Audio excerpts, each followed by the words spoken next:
ਵਾਹਿਗੁਰੂ ਜੀ ਕਾ ਖਾਲਸਾ ਵਾਹਿਗੁਰੂ ਜੀ ਕੀ ਫਤਿਹ। ਅੱਜ ਗੁਰੂ ਸਾਹਿਬ ਦੀ ਕਿਰਪਾ ਸਦਕਾ ਜਪਜੀ ਸਾਹਿਬ ਦੀ 23ਵੀਂ ਪੌੜੀ ਦੀ ਵਿਚਾਰ ਕਰਨੀ ਹੈ ਜੀ। ਗੁਰੂ ਸਾਹਿਬ ਸਿਰ ਤੇ ਮੇਰ ਭਰੇ ਹੱਥ ਰੱਖ ਕੇ ਆਪਣੀ ਸੇਵਾ ਆਪ ਲੈ ਲੈਣ। ਔਰ ਸਭ ਤੋਂ ਪਹਿਲਾਂ ਉਚਾਰਨ ਵੱਲ ਧਿਆਨ ਦੇਈਏ। ਵਾਹਿਗੁਰੂ ਸਾਲਾਹੀ ਸਾਲਾਹ ਏਤੀ ਸੁਰਤ ਨਾ ਪਾਈਆ ਨਦੀਆਂ ਅਤੈ ਵਾਹ ਪਵਹਿ ਸਮੁੰਦ ਨਾ ਜਾਣੀਐ ਹੈ ਸਮੁੰਦ ਸਾਹ ਸੁਲਤਾਨ ਗਿਰਹਾ ਸੇਤੀ ਮਾਲ ਧਨ ਕੀੜੀ ਤੁਲ ਨ ਹੋਵਨੀ ਜੇ ਤਿਸ ਮਨੋ ਨਾ ਵੀਸ ਰਹਿ। ਪੌੜੀ ਨੰਬਰ 23। ਇਸ ਪੌੜੀ ਦੀ ਇੱਕ ਸਭ ਤੋਂ ਵੱਡੀ ਖਾਸੀਅਤ ਇਹ ਹੈ ਕਿ ਇਹ ਸਭ ਤੋਂ ਵੱਖ ਹੈ। ਕਿਵੇਂ?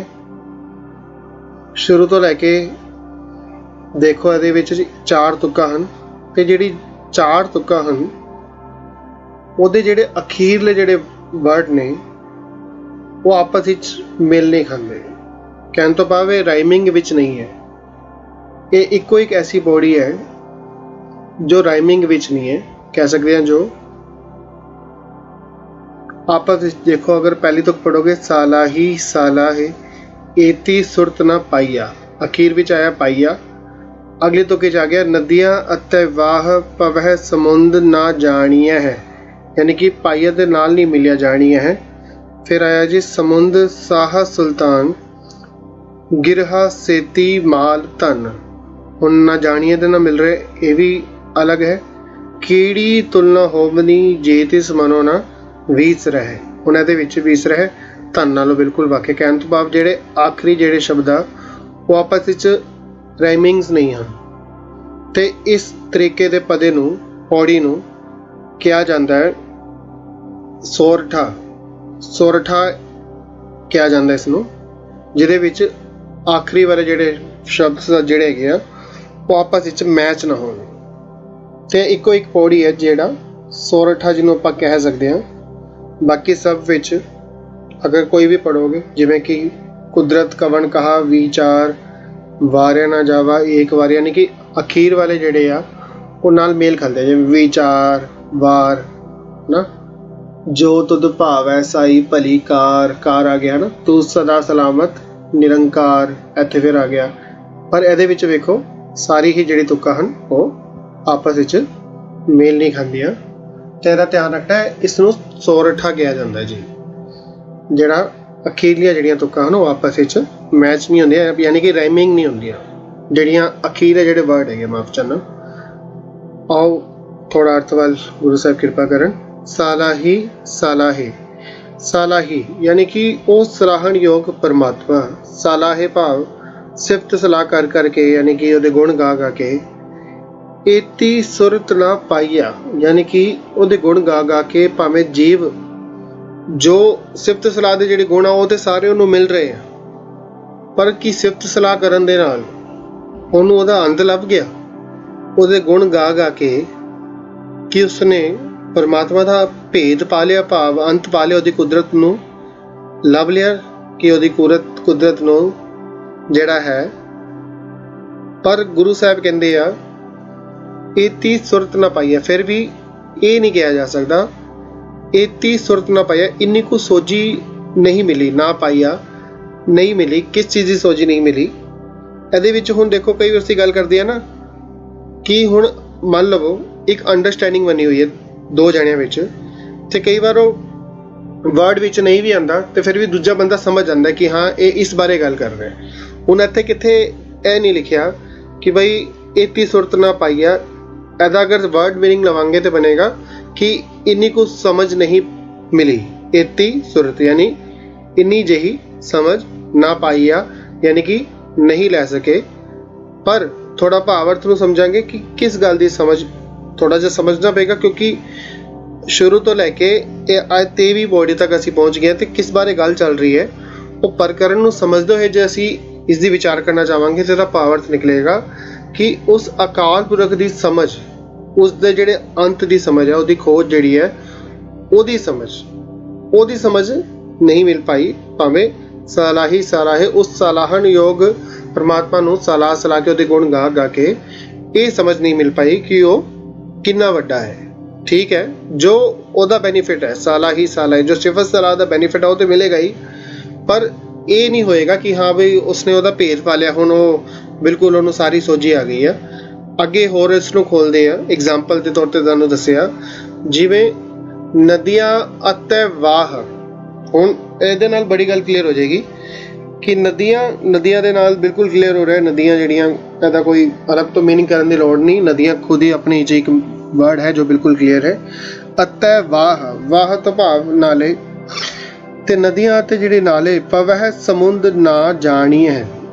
ਵੇਖਿਆ ਜਾਂਦਾ ਕਿ ਨਦੀਆਂ ਜਿਹੜੀਆਂ ਉਹ ਜਦ ਸਮੁੰਦਰ ਵਿੱਚ ਜਾ ਕੇ ਮਿਲ ਜਾਂਦੀਆਂ, ਪਵਹਿ ਸਮੁੰਦ, ਇੱਥੇ ਸਮੁੰਦਰ ਦਾ ਉਚਾਰਨ ਨਹੀਂ ਕਰਨਾ, ਸਮੁੰਦ, ਪਵਹਿ ਸਮੁੰਦਰ ਵਿੱਚ ਪੈ ਕੇ ਨਾ ਜਾਣੀਆਂ ਹੈ, ਫਿਰ ਉਹਨਾਂ ਦੀ ਵੱਖ ਪਛਾਣ ਨਹੀਂ ਹੋ ਸਕਦੀ। ਕਿਸੇ ਨੇ ਇੱਕ ਗਲਾਸ ਪਾਣੀ ਮੰਨ ਲਵੋ ਬਾਲਟੀ ਵਿੱਚੋਂ ਕੱਢਿਆ ਤੇ ਵਾਪਸ ਬਾਲਟੀ ਵਿੱਚ ਪਾ ਦਿੱਤਾ, ਕਿ ਉਹਨੂੰ ਦੱਸਿਆ ਜਾ ਸਕਦਾ ਕਿ ਉਹ ਇੱਕ ਗਲਾਸ ਪਾਣੀ ਕਿੱਥੇ ਗਿਆ? ਨਹੀਂ। ਹੁਣ ਕਵਾਂਗੇ ਅਸੀਂ ਕਿ ਇਹ ਬਾਲਟੀ ਦਾ ਪਾਣੀ ਹੈ। ਉਹ ਇੱਕ ਗਲਾਸ ਪਾਣੀ ਕਿੱਥੇ ਹੋ ਕਿਸੇ ਨੂੰ ਨਹੀਂ ਪਤਾ, ਉਹ ਉਹਦੇ ਵਿੱਚ ਜਾ ਕੇ ਮਿਲ ਗਿਆ। ਹੁਣ ਉਹਦੀ ਕੋਈ ਵੱਖਰੀ ਪਛਾਣ ਨਹੀਂ ਰਹਿ ਸਕਦੀ।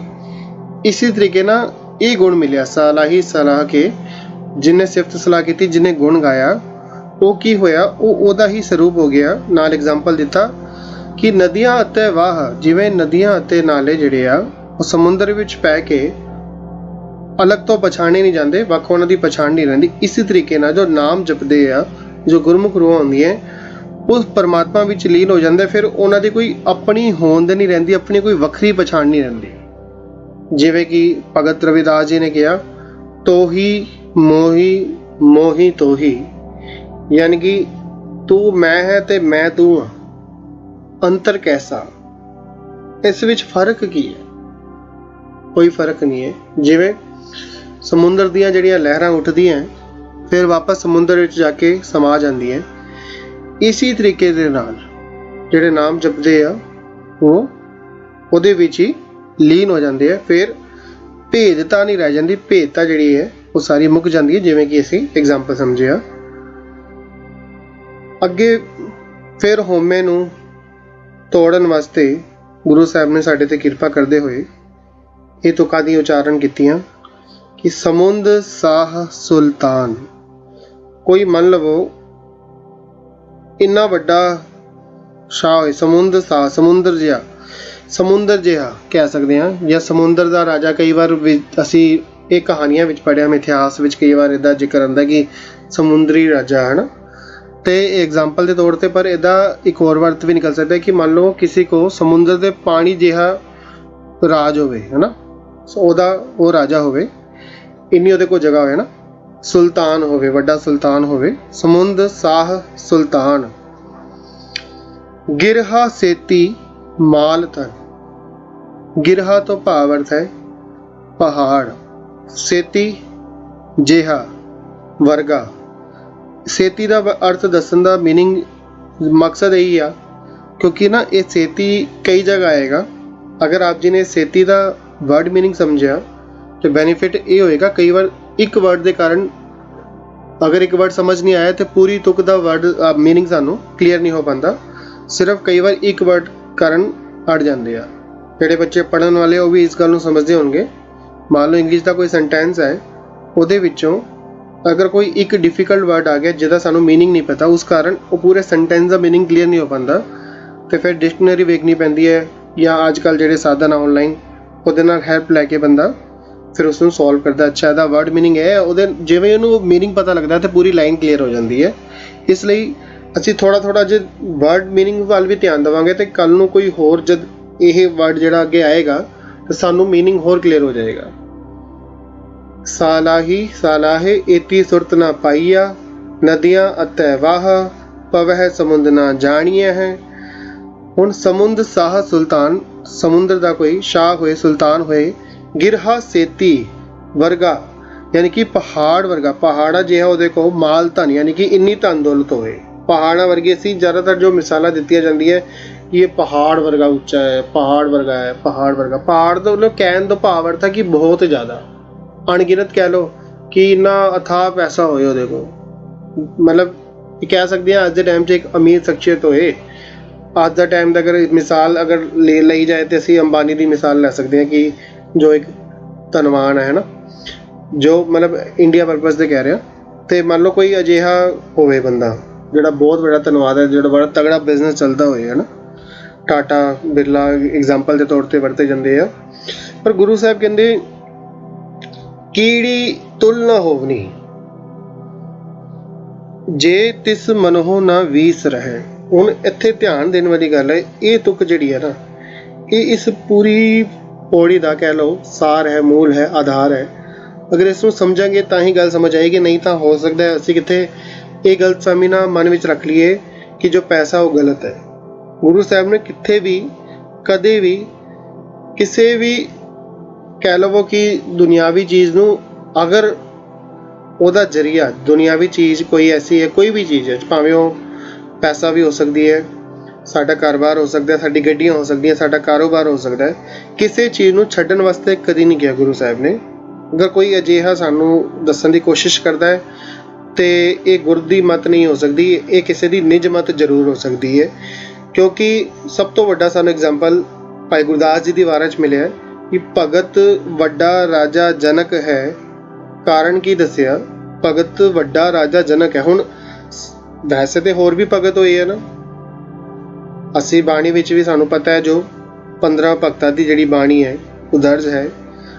ਤੇ ਉਸ ਤੋਂ ਇਲਾਵਾ ਵੀ ਭਗਤ ਤੇ ਨਹੀਂ ਹੋਏ ਨਾ, ਭਗਤ ਤੇ ਹਰ ਜੁਗ ਜੁਗ ਭਗਤ ਹੋ ਪਾਇਆ ਕਿ ਸਮੇਂ ਸਮੇਂ ਤੇ ਭਗਤ ਹੁੰਦੇ ਰਹੇ। ਪਰ ਭਾਈ ਗੁਰਦਾਸ ਜੀ ਨੂੰ ਕਿਉਂ ਕਹਿਣਾ ਪਿਆ ਕਿ ਭਗਤ ਵੱਡਾ ਰਾਜਾ ਜਨਕ ਹੈ? ਬਈ ਰਾਜਾ ਸੀਗਾ ਉਹ, ਪਰ ਉਸ ਨੂੰ ਹੀ ਕਿਉਂ ਵੱਡਾ ਭਗਤ ਉਹਦੇ ਅੱਗੇ ਲਗਾਇਆ ਗਿਆ? ਉਹਦਾ ਕੋਈ ਕਾਰਨ ਹੋਏਗਾ। ਕਾਰਨ ਸਭ ਤੋਂ ਵੱਡਾ ਇਹ ਸੀਗਾ ਗੁਰਮੁਖ ਮਾਇਆ ਵਿੱਚ ਉਦਾਸੀ, ਕਿ ਸਭ ਕੁਝ ਹੁੰਦਿਆਂ ਸੁਣਦਿਆਂ ਵੀ ਉਹਨੂੰ ਪਰਮਾਤਮਾ ਚੇਤੇ ਸੀਗਾ। ਇਹ ਬੜੀ ਜ਼ਰੂਰੀ ਗੱਲ ਇੱਥੇ ਸਮਝ ਆਉਂਦੀ ਹੈ। ਤੇ ਇਹ ਜੋ ਹੁਣ ਤੁਕ ਹੈ ਨਾ, ਕੀੜੀ ਤੁਲ ਨਾ ਹੋਵਨੀ ਜੇ ਤਿਸ ਮਨੋ ਨ ਵਿਸਰੈ, ਇਸ ਨਾਲ ਬਹੁਤ ਜ਼ਿਆਦਾ ਸੰਬੰਧਿਤ ਹੈ। ਇਸ ਲਈ ਉਹਦਾ ਐਗਜ਼ਾਮਪਲ ਦਿੱਤਾ ਗਿਆ ਪ੍ਰਮਾਣ ਦੇ ਰੂਪ ਵਿੱਚ ਕਿ ਕੀੜੀ ਤੁਲ, ਕੀੜੀ ਦੇ ਤੁਲ ਯਾਨੀ ਕਿ ਕੀੜੀ ਦੇ ਬਰਾਬਰ ਨਾ ਹੋਵਨੀ, ਨਹੀਂ ਹੋ ਸਕਦਾ। ਕੌਣ ਨਹੀਂ ਹੋ ਸਕਦਾ? ਕਿਹਦੀ ਗੱਲ ਕੀਤੀ ਜਾ ਰਹੀ ਹੈ? ਉਸੇ ਰਾਜੇ ਦੀ ਗੱਲ ਕੀਤੀ ਜਾ ਰਹੀ ਜਿਹਦੇ ਕੋਲ ਪਹਾੜਾ ਜਿਹਾ ਧਨ ਹੈ, ਦੌਲਤ ਹੈ, ਯਾਨੀ ਕਿ ਕਾਈਂਡ ਆਫ। ਕਿਉਂਕਿ ਸਾਨੂੰ ਅੱਜ ਦੇ ਟਾਈਮ ਦੇ ਹਿਸਾਬ ਨਾਲ ਵੇਖਣਾ ਪਏਗਾ, ਲਾਈਕ ਟਾਟਾ ਬਿਰਲਾ ਕੋਈ ਵੱਡਾ ਬਹੁਤ ਹੀ ਵੱਡਾ ਬੰਦਾ ਹੋਏ, ਪਰ ਉਹਨਾਂ ਦਾ ਮਤਲਬ ਇਹ ਨਹੀਂ ਕਿ ਉਹ ਗਲਤ ਹੈ। ਇੱਥੇ ਧਿਆਨ ਦੇਣ ਵਾਲੀ ਗੱਲ ਇਹ ਆ, ਉਹਦੀ ਇੱਕ ਕੰਡੀਸ਼ਨ ਹੈ, ਕੀੜੀ ਤੁਲਨਾ ਹੋ ਨਹੀਂ, ਉਹਦਾ ਇੱਕ ਨਿੱਕੀ ਜਿਹੀ ਕੀੜੀ ਦੇ ਨਾਲ ਵੀ ਤੁਲਨਾ ਨਹੀਂ ਕੀਤੀ ਜਾ ਸਕਦੀ, ਯਾਨੀ ਕਿ ਉਹ ਉਹਦੇ ਨਿੱਕੀ ਜਿਹੀ ਕੀੜੀ ਦੇ ਬਰਾਬਰ ਵੀ ਨਹੀਂ ਹੈ। ਪਰ ਕਿਹੜੀ ਕੀੜੀ ਦੇ ਬਰਾਬਰ ਨਹੀਂ ਹੈ, ਇੱਥੇ ਧਿਆਨ ਦੇਣਾ ਪਏਗਾ। ਜੇ ਤਿਸ ਮਨੋ ਨਾ ਵਿਸਰੈ ਹੈ, ਜੇ ਉਸ ਕੀੜੀ ਦੇ ਮਨ ਵਿੱਚ ਉਸ ਪਰਮਾਤਮਾ ਦੀ ਜਿਹੜੀ ਯਾਦ ਹੈ ਉਹ ਵਿਸਰੀ ਨਹੀਂ ਹੋਈ, ਭਾਵ ਉਹਨੂੰ ਹਰ ਵੇਲੇ ਅਗਰ ਪਰਮਾਤਮਾ ਚੇਤੇ ਹੈ। ਹੁਣ ਇੱਥੇ ਕੀੜੀ ਕੌਣ ਹੋ ਸਕਦਾ? ਕੀੜੀ ਕੋਈ ਵੀ ਇੱਕ ਅਜਿਹੀ ਸ਼ਖਸੀਅਤ ਹੋ ਸਕਦੀ ਜਿਹਦੇ ਕੋਲ ਹੋ ਸਕਦਾ ਦੁਨਿਆਵੀ ਪੱਧਰ ਤੇ ਕੋਈ ਬਹੁਤ ਵੱਡੀਆਂ ਸੁੱਖ ਸੁਵਿਧਾਵਾਂ ਨਹੀਂ ਹਨ। ਕਹਿਣ ਤੋਂ ਭਾਵ ਅਸੀਂ ਇਹ ਵੀ ਕਹਿ ਸਕਦੇ ਹਾਂ ਦੁਨਿਆਵੀ ਪੱਧਰ ਤੇ ਹੋ ਸਕਦਾ ਬਹੁਤ ਵੱਡਾ ਗਰੀਬ ਵੀ ਹੋਵੇ, ਪਰ ਉਹ ਜੋ ਹੈ ਗੁਰੂ ਦੀ ਨਜ਼ਰ ਵਿੱਚ ਅਗਰ ਉਹ ਨਾਮ ਜਪਦਾ ਹੈ, ਅਗਰ ਉਹਨੂੰ ਪਰਮਾਤਮਾ ਚੇਤੇ ਰਹਿੰਦਾ ਹੈ, ਪਰਮਾਤਮਾ ਨਹੀਂ ਭੁੱਲਦਾ, ਤੇ ਫਿਰ ਉਹਦਾ ਮੁਕਾਬਲਾ ਜਿਹੜਾ ਹੈ ਉਹ ਕੋਈ ਵੱਡੇ ਤੋਂ ਵੱਡਾ ਟਾਟਾ ਬਿਰਲਾ ਵੀ ਨਹੀਂ ਕਰ ਸਕਦਾ, ਯਾਨੀ ਕਿ ਵੱਡੇ ਤੋਂ ਵੱਡਾ ਕੋਈ ਅਮੀਰ ਵੀ ਨਹੀਂ ਕਰ ਸਕਦਾ। ਇਹ ਗੁਰੂ ਸਾਹਿਬ ਦੀ ਬਰਕਤ ਆ, ਉਹਦੀ ਮੌਜ ਆ। ਹੁਣ ਕਹਾਂਗੇ ਕਿਵੇਂ, ਕਿ ਇਹਨੂੰ ਕਿਵੇਂ ਪ੍ਰੈਕਟੀਕਲ ਕਰਾਂਗੇ? ਅਸੀਂ ਖੁਦ ਇਸ ਚੀਜ਼ਾਂ ਨੂੰ ਸਮਝਦੇ ਹਾਂ ਕਿ ਬਈ ਪੁੱਤਰ ਮਿਲਣ ਦੇ ਨਾਲ ਜ਼ਰੂਰੀ ਨਹੀਂ ਕਿ ਉਹ ਪੁੱਤਰ ਸੁੱਖ ਦੇਗਾ। ਗੱਡੀ ਮਿਲਣ ਦੇ ਨਾਲ ਅਸੀਂ ਇਹ ਦਾਅਵਾ ਨਹੀਂ ਕਰ ਸਕਦੇ ਕਿ ਇਹ ਗੱਡੀ ਸੁੱਖ ਦੇਗੀ। ਇਸ ਤਰੀਕੇ ਨਾਲ ਜੋ ਮਹਿਲ ਮਾੜੀਆਂ ਮਿਲਣ ਦੇ ਨਾਲ ਇਹ ਦਾਅਵਾ ਨਹੀਂ ਕੀਤਾ ਜਾ ਸਕਦਾ ਕਿ ਉਹਦੇ ਨਾਲ ਸਾਨੂੰ ਸੁੱਖ ਹੀ ਮਿਲੇਗਾ। ਕਈ ਵਾਰ ਅਜਿਹੀਆਂ ਚੀਜ਼ਾਂ ਜਿਹੜੀਆਂ ਹੈ ਉਹ ਸੁੱਖ ਦੀ ਥਾਂ ਤੇ ਦੁੱਖ ਦਾ ਕਾਰਨ ਵੀ ਬਣ ਸਕਦੀਆਂ ਹਨ, ਕੋਈ ਜ਼ਰੂਰੀ ਨਹੀਂ ਹੈ। ਇਹ ਡਿਪੈਂਡ ਕਰੇਗਾ ਕਿ ਅਸੀਂ ਦਾਤਾਂ ਵਿੱਚ ਉਲਝ ਕੇ ਉਸ ਦਾਤੇ ਨੂੰ ਉੱਤੇ ਨਹੀਂ ਭੁੱਲ ਰਹੇ। ਜੇ ਦਾਤੇ ਨੂੰ ਯਾਦ ਰੱਖਿਆ ਤੇ ਫਿਰ ਸਭ ਕੁਝ ਜਿਹੜਾ ਹੈ, ਗੁਰੂ ਸਾਹਿਬ ਕਹਿੰਦੇ ਨਾ, ਖਾਵਹਿ ਖਰਚਾ ਹੈ ਰਲ ਮਿਲ ਭਾਈ, ਤੋਟ ਨਾ ਆਵੈ ਵੱਧ ਦੋ ਜਾਈ। ਜੇ ਤੂੰ ਰਲ ਮਿਲ ਕੇ ਖਾਏਗਾ ਨਾ, ਕੋਸ਼ਿਸ਼ ਕਰੇਗਾ ਕਿ ਮੈਂ ਜਿਹਨੂੰ ਕੋ ਮੇਰੀ ਲੋੜ ਹੈ ਮੈਂ ਜ਼ਰੂਰ ਸਕਾਂ, ਪਰ ਅਗਰ ਮੈਨੂੰ ਲੋੜ ਤੋਂ ਵੱਧ ਕੋਈ ਦੇ ਰਿਹਾ, ਗੁਰੂ ਸਾਹਿਬ ਦੀ ਮੌਜ ਹੈ, ਤੇ ਮੈਂ ਕੀ ਕਰਾਂ? ਰਲ ਮਿਲ ਭਾਈ, ਮੈਂ ਰਲ ਉਹਨੂੰ ਵੰਡਾ। ਜਿਹੜਾ ਹੋਰ ਲੋੜਵੰਦ ਹੈ, ਜੋ ਮੇਰੇ ਤੋਂ ਵੱਧ ਕਿਸੇ ਨੂੰ ਲੋੜ ਹੈ, ਤੇ ਫਿਰ ਕੀ ਹੋਏਗਾ? ਤੋਟ ਨਾ ਆਵੇ, ਫਿਰ ਉਹਦੀ ਤੋਟ ਨਹੀਂ ਆਏਗੀ, ਭਾਵ ਕਮੀ ਨਹੀਂ ਆਏਗੀ, ਵੱਧ ਤੋਂ ਜਾਈ, ਸਗੋਂ ਉਹ ਤੇ ਹੋਰ ਵਧੀ ਜਾਏਗਾ ਜੋ ਖਜ਼ਾਨਾ ਗੁਰੂ ਸਾਹਿਬ ਦਿੰਦੇ ਹੈ ਨਾ। ਤੇ ਇਹ ਮੌਜ ਹੈ। ਹੁਣ ਬਸ ਗੱਲ ਹੈ ਮਾਈਂਡ ਸੈਟਅਪ ਦੀ, ਕਿ ਅਸੀਂ ਖੜੇ ਕਿੱਥੇ ਹਾਂ। ਅਗਰ ਮਾਈਂਡ ਸੈਟਅਪ ਧਨ ਦੌਲਤ ਵਾਲਾ ਹੈ, ਮਾਇਆ ਵਾਲਾ ਹੈ, ਦੁਨਿਆਵੀ ਮਾਈਂਡ ਸੈਟਅਪ ਹੈ, ਤੇ ਫਿਰ ਠੀਕ ਹੈ, ਉਹ ਦੁਨੀਆ ਦੀ ਨਜ਼ਰ ਵਿੱਚ ਬਹੁਤ ਵੱਡਾ ਹੋ ਸਕਦਾ ਹੈ। ਉਹਨੂੰ ਲੋਕੀ ਕਹਿਣ ਵਾਹ ਜੀ ਵਾਹ, ਵਾਹ ਜੀ ਵਾਹ। ਪਰ ਹੁਣ ਇਹ ਅਸੀਂ ਵੇਖਣਾ ਹੈ ਕਿ ਅਸੀਂ ਕਿਹਦੀ ਨਜ਼ਰ ਵਿੱਚ ਵੱਡਾ ਹੋਣਾ ਹੈ, ਕਿ ਸਾਨੂੰ ਅਸਲੀ ਜੋ ਸਾਡਾ ਮਨੋਰਥ ਹੈ ਉਹ ਕੀ ਹੈ। ਕੁਝ ਬਣਨਾ ਜਾਂ ਮਿਟਣਾ, ਇਹ ਸਾਨੂੰ ਵੇਖਣਾ ਹੈ ਕਿ ਸਾਨੂੰ ਆਪਣੀ ਹਸਤੀ ਅਸੀਂ ਇੱਥੇ ਬਣਾਉਣਾ ਹੈ, ਕਿਉਂਕਿ ਹਮੇਸ਼ਾ ਵਾਸਤੇ ਤਾਂ ਅਸੀਂ ਨਹੀਂ ਰਹਿਣਾ।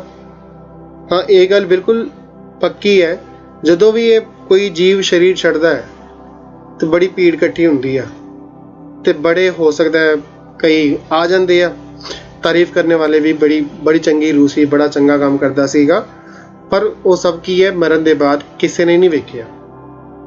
ਜੋ ਵੀ ਅਸੀਂ ਇਹ ਦੁਨੀਆ ਦੇ ਪੱਧਰ ਤੇ ਗੱਲ ਕਰਾਂਗੇ, ਉਹ ਸਾਡੇ ਨਾਲ ਕੀ ਜਾਏਗਾ?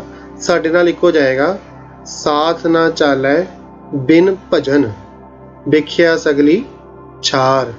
ਜੋ ਨਾਮ ਹੈ ਨਾ, ਨਾਮ ਤੋਂ ਬਿਨਾ ਹੋਰ ਕੁਛ ਨਹੀਂ ਜਾਣਾ। ਜਹ ਮਾਤ ਪਿਤਾ ਸੁਤ ਮੀਤ ਨਾ ਭਾਈ, ਮਨ ਊਹਾ ਨਾਮ ਤੇਰੇ ਸੰਗ ਸਹਾਈ। ਇਹ ਸਾਨੂੰ ਥੋੜਾ ਹੋਰ ਵਿਚਾਰਨਾ ਪਏਗਾ ਕਿ ਸਾਡੀ ਅਸਲ ਮੰਗ ਕੀ ਹੈ। ਆਪਣੇ ਆਪ ਨਾਲ ਬਹਿਣਾ ਪਏਗਾ, ਆਪਣੇ ਆਪ ਨਾਲ ਗੱਲ ਕਰਨੀ ਪਏਗੀ। ਕਹਿੰਦੇ ਨਾ, ਜਿਵੇਂ ਹੁਣ ਅਗਰ ਬਾਹਰੋਂ ਦੀ ਆਪਣੇ ਆਪ ਨੂੰ ਸਮਝਣਾ ਹੈ ਕਿ ਮੈਂ ਕਿਵੇਂ ਨਜ਼ਰ ਆ ਰਿਹਾ, ਤੇ ਇੱਕੋ ਇੱਕ ਤਰੀਕਾ ਹੈ ਆਪਣੇ ਆਪ ਨੂੰ ਵੇਖਣ ਦਾ, ਉਹ ਹੈ ਸ਼ੀਸ਼ਾ, ਹੈ ਨਾ। ਸ਼ੀਸ਼ਾ ਵੇਖ ਕੇ ਬੰਦਾ, ਹੁਣ ਅਸੀਂ ਕਹਾਂਗੇ ਕੈਮਰਾ ਵੀ ਤੇ ਹੈ, ਪਰ ਉਹ ਵੀ ਕਿਤੇ ਨਾ ਕਿਤੇ ਸ਼ੀਸ਼ੇ ਦਾ ਹੀ ਰੂਪ ਹੈ।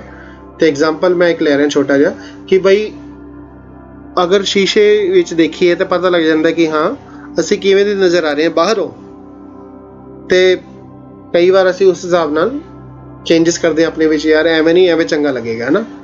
ਪਰ ਜੇ ਆਪਣੀ ਅੰਦਰ ਦੀ ਫੋਟੋ ਵੇਖਣੀ ਹੈ, ਅੰਦਰ ਨੂੰ ਆਪਣਾ ਝਾਤ ਮਾਰ ਕੇ ਦੇਖਣਾ ਕਿ ਯਾਰ ਮੈਂ ਅੰਦਰੋਂ ਦੀ ਕਿਵੇਂ ਦਾ ਵਿਖ ਰਿਹਾ, ਕਿ ਉਹਦੇ ਲਈ ਇੱਕੋ ਇੱਕ ਸ਼ੀਸ਼ਾ ਹੈ, ਉਹ ਹੈ ਗੁਰੂ। ਉਹ ਕਿਵੇਂ?